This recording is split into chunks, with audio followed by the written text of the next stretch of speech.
Beyond the Garden Gate is a home and garden tour hosted by the Magnolia Garden Club, and Gina Crenshaw and Mary Jane Benning both join us to talk about the details. I've always wondered, sometimes you pass by those houses and you kind of look over the gate, you're like, oh, what's going on over there? I bet it's a beautiful garden. Now we get to kind of go inside some of these homes and see. Absolutely. On this coming Saturday, the 13th, we're going to have 4 private homes that will be open for people to tour their home and their garden.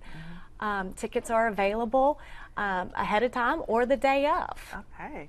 And what are some of the fun things that we're going to be able to see in these gardens? Oh my goodness, each home has its own unique flavor. 2 of the homes are in the West End.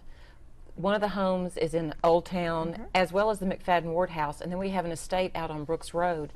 And some of them have beautiful vegetable gardens, some are formal gardens. Some have a special rose garden, some have more of a free-form cottage garden. There are all kinds of things and a huge variety of plants in all of these locations, and some locations have more than one special thing.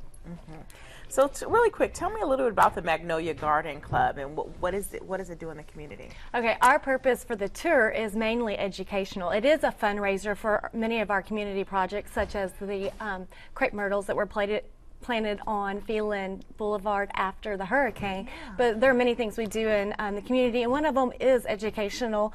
And at each home, we will have a horticulture expert there to talk about going organic, having a smaller footprint, and things of that nature. And they will be available to explain that step by step in each garden. Okay, and so for people that are interested in getting tickets, what's the ticket information?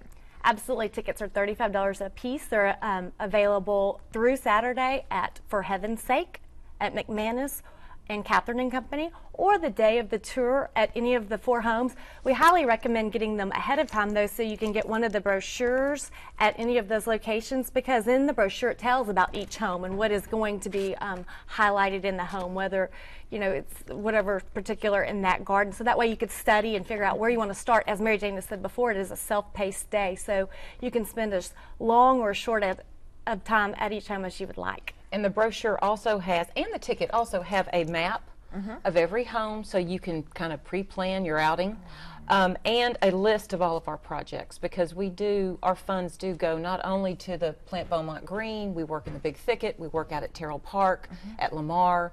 We like to keep our thumb in a lot of places. We've been at the Garth House and designed a garden, and so our funds will be given back to the community through their gardens. Wow, and I'm sure it'll give a lot of people great ideas for their own home gardens as well. Absolutely. Well, thank you ladies both so much for joining us again. Beyond the Garden Gate, it is going to be Saturday from 9 until 4. One of the homes on display is in McFadden House. They also have 2 houses in the West End and one in Old Town. And one on Brooks Road. And one on Brooks Road. Admission $35. You can go to that website on your screen, magnoliagardenclub.org. Well, up next, a complete look at your forecast with Dana. We'll be right back after the break.